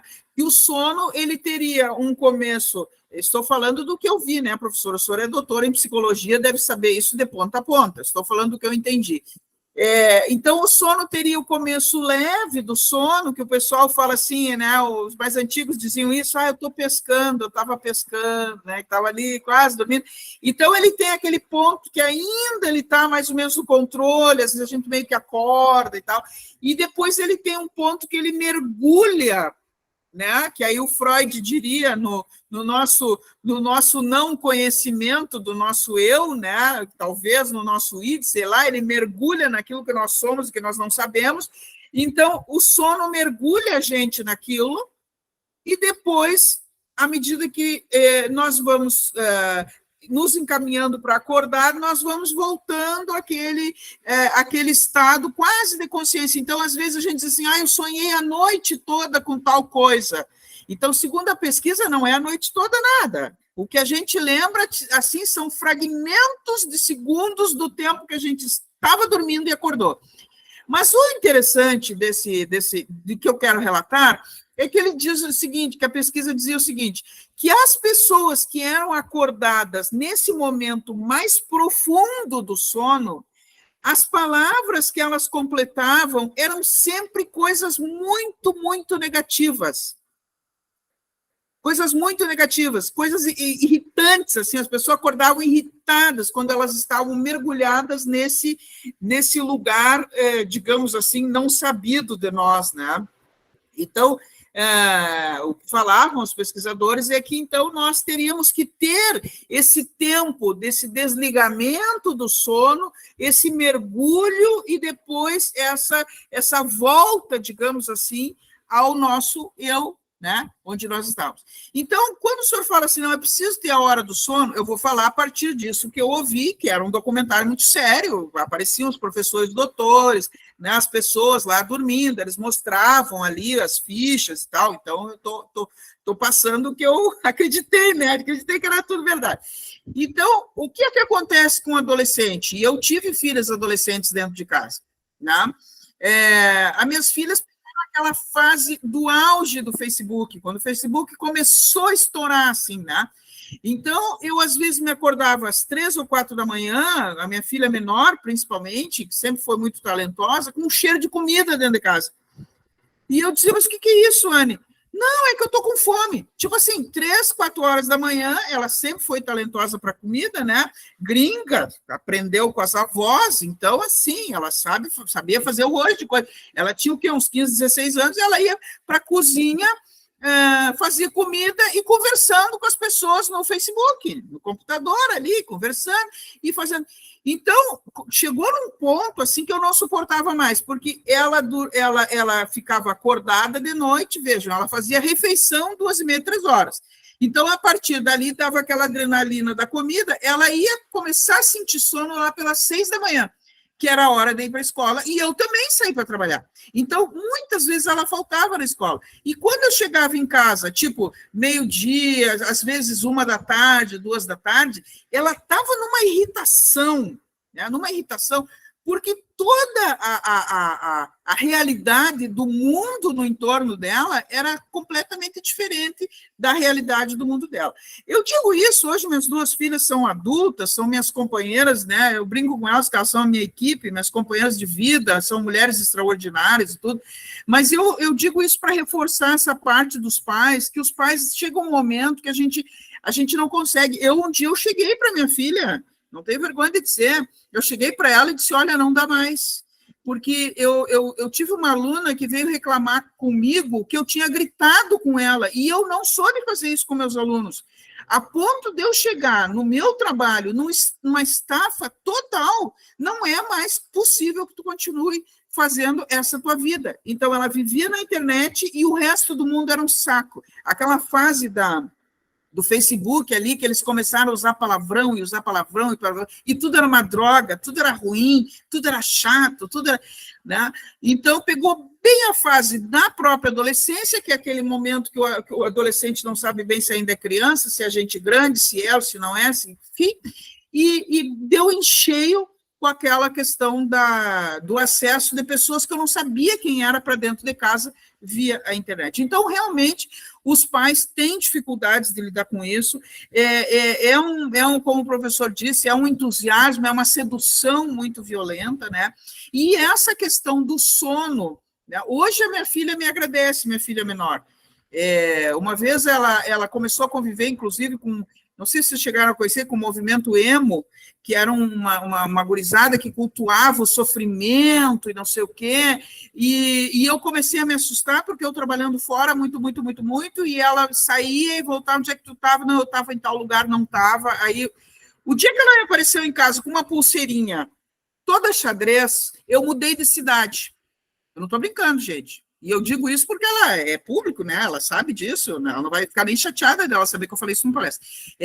Eu mudei de cidade, porque eu me sentia assim, incapaz de separá-la daquelas pessoas com quem ela estava vivendo e com aquele moto contínuo que a internet estava dentro da minha casa, botando, e eu não conseguia mais defender. Eu me mudei de cidade, eu vim morar em São Borja, né? Que isso aí foi em 2008, por ali.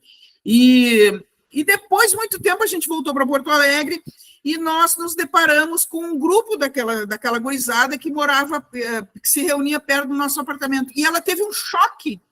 Ela olhou para mim e disse, mãe, ainda bem que eu tenho mãe. Eu disse, o que tu está falando, minha filha? Eu tive um choque também, porque ela falou aquilo num sopro, assim, né?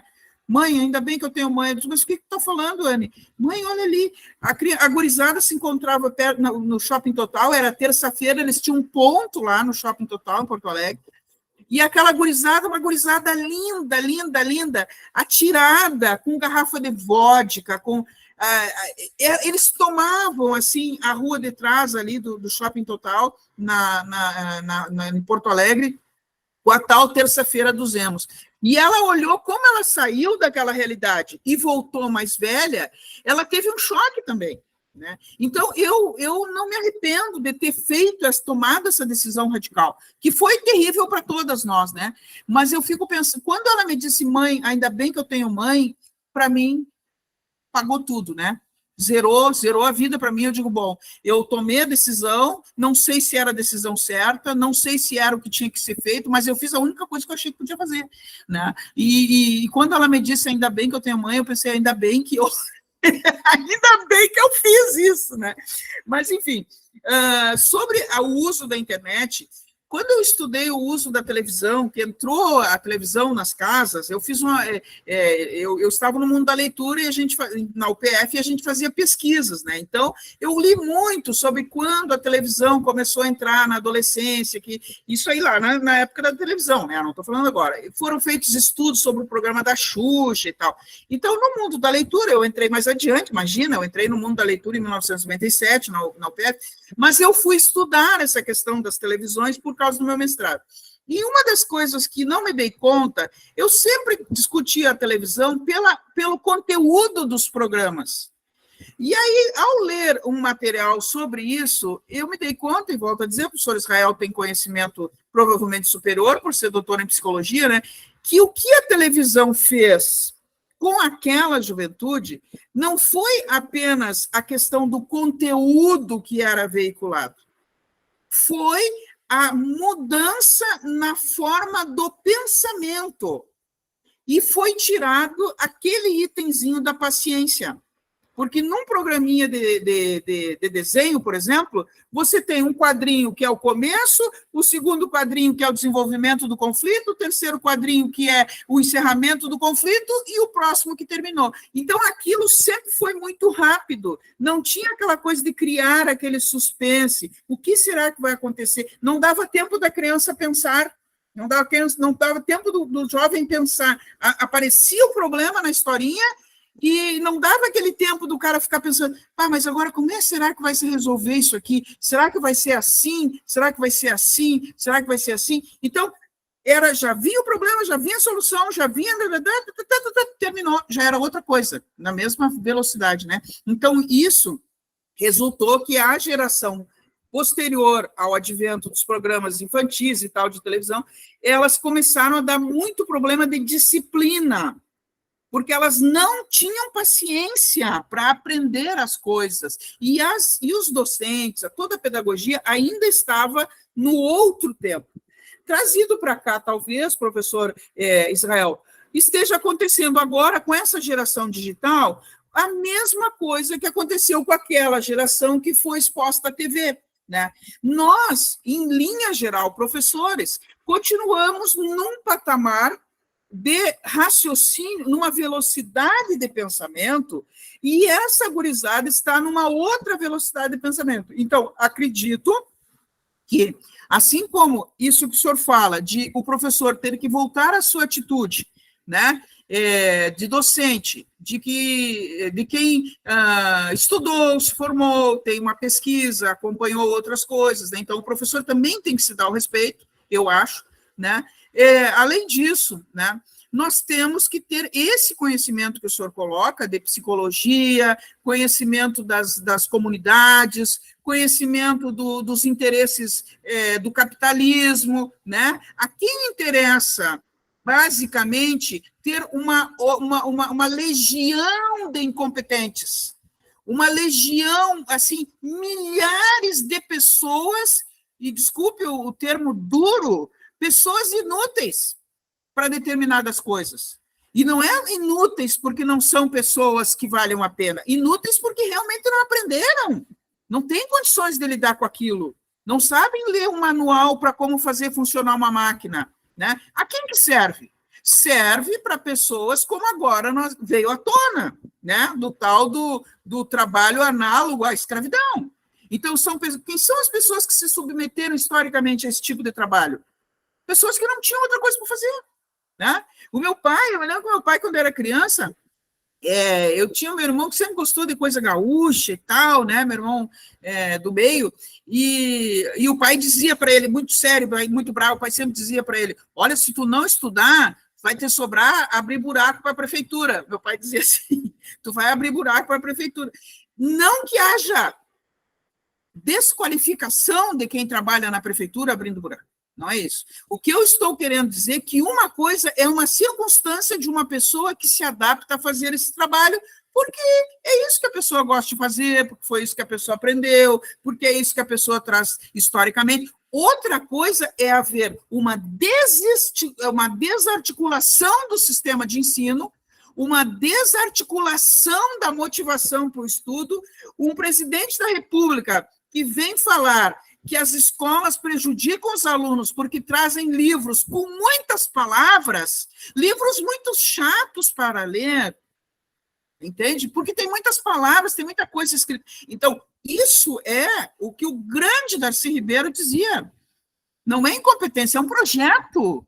É um projeto para desestruturar as pessoas de forma que haja mão de obra barata para fazer aquilo que aqueles que são bem orientados, que abrem os olhos, que são leitores, que têm leitura de mundo, que têm leitura de vida, que têm família, ocupam os espaços mais, digamos assim, mais adequados. Porque o capitalismo, e aí eu vou usar, professor Israel, o termo, o capitalismo dito selvagem, ele precisa, está na gênese do capitalismo, o lucro. E o lucro é o quê? 5 ou 6 pessoas trabalharem sem ganhar praticamente nada para uma pessoa ganhar tudo. É isso, faz parte da gênese do capitalismo. Né? Então, essa noção, eu acho que a nossa pós-graduação também tem que tratar isso com vocês. Né? É uma coisa muito dura dizer isso, porque a gente respeita as posições político-partidárias de todos, as paixões, política é que nem time de futebol, né? A gente se apaixona por aquele político, se apaixona por aquela causa, a gente é movido, mas nós somos, em primeiro lugar, educadores. Né?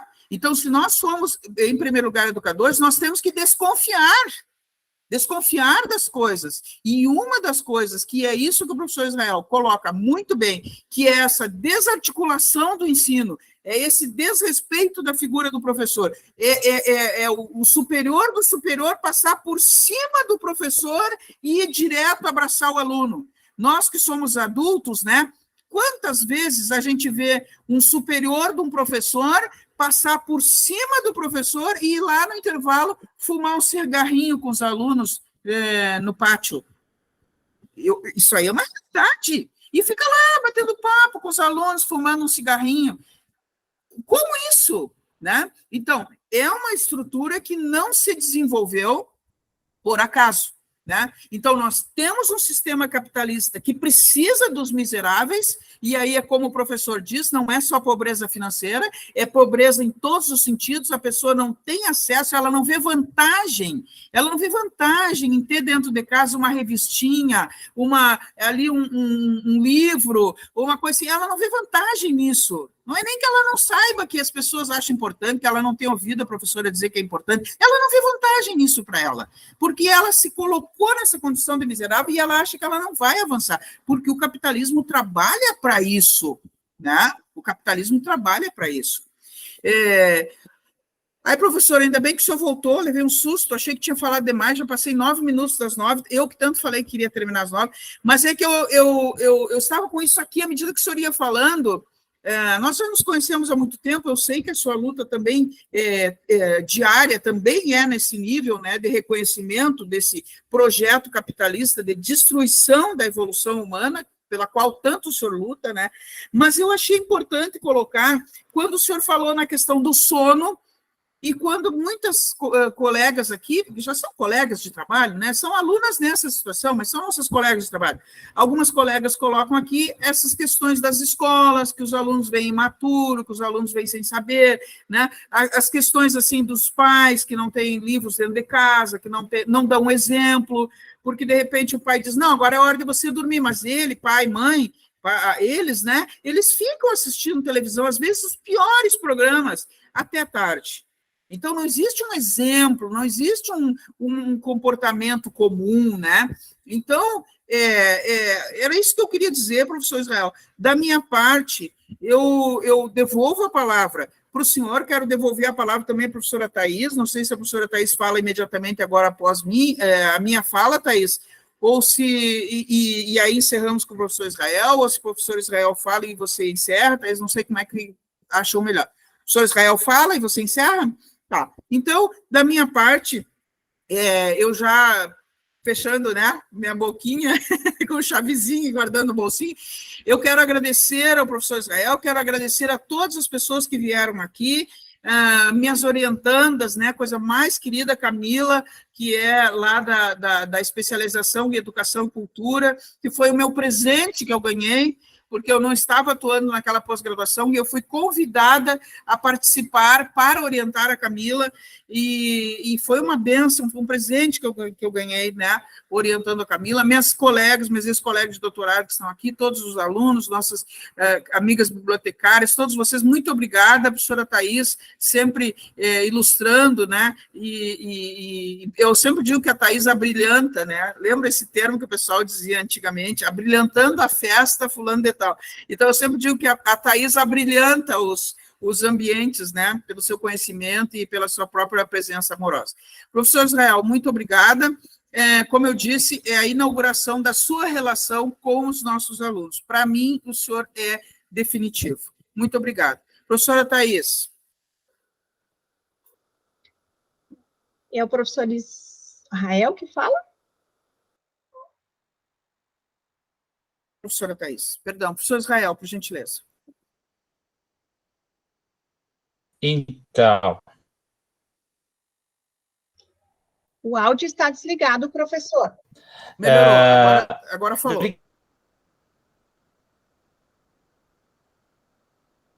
Obrigado também. O professor está cortando a sua fala, não sei se só para mim. Está cortando. Está cortando, professor. Vamos fechar nossas telas, de repente pode ser isso.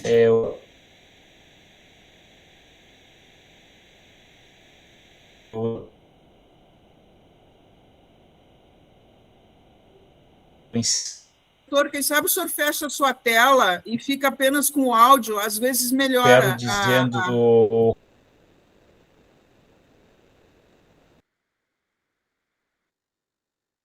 Acho que é a rede. Muito bem. Eu acho que ele vai entrar professora Ana Carolina, como sempre, muito brilhante.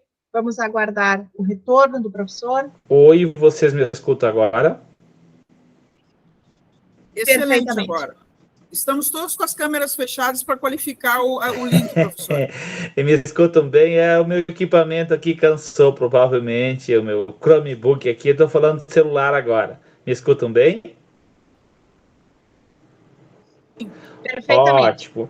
Então, apenas, enfim, para dizer retomar o que estava dizendo, eu estou convicto de que algumas realidades não cabem em palavras. A realidade mais importante vai além das palavras, né? É a convivência, é o encontro. Eu quero me colocar em sintonia com a tua longa e emocionante fala, última aí, Ana, né? E destacar os dois aspectos que você bem contextualizou. As crianças hoje estão sem paciência e irritadas. Isso parece uma coisa assim forte há um bom tempo. E aí nós não vamos resolver isso sem interpretado porque isso está acontecendo. E é porque não está se fazendo o básico. Não adianta nós terceirizarmos e buscarmos profissionais e a indústria farmacêutica. Nós precisamos olhar para esse básico, por exemplo, que é a hora do sono.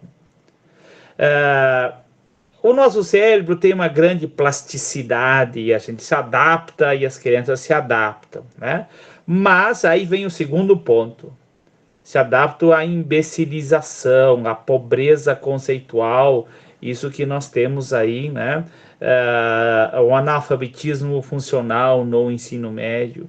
Crianças que não têm paciência para aprender. Aprender precisa paciência, precisa prática, né?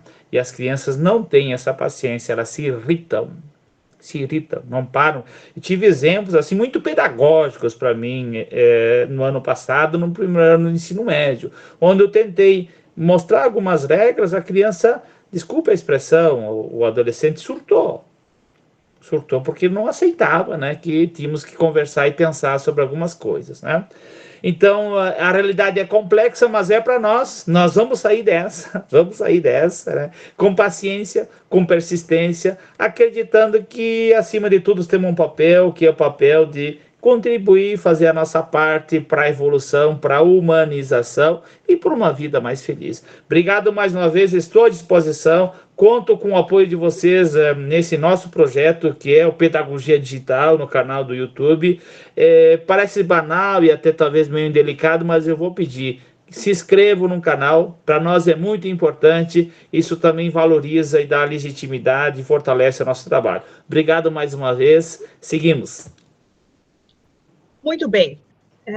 Prezadas, prezados, muito obrigado, muito obrigada pela participação, pela presença. Tivemos uma noite muito produtiva, reflexiva, profícua, e que os nossos caminhos em breve se entrelaçam, né?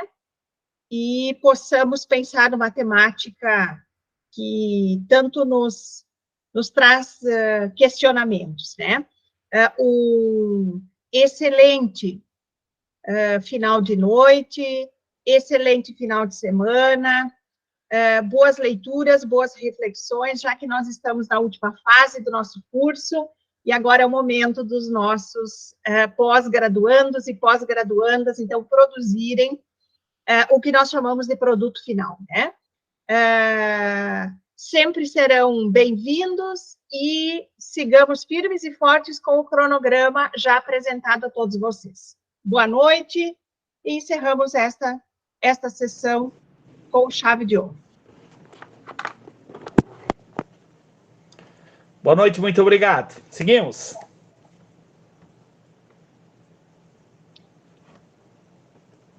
Vocês Boa podem ir noite. saindo, que eu gosto de apagar a luz quando todo mundo for embora. Tchau. Professora Ana, a senhora lembra de parar a gravação, por gentileza?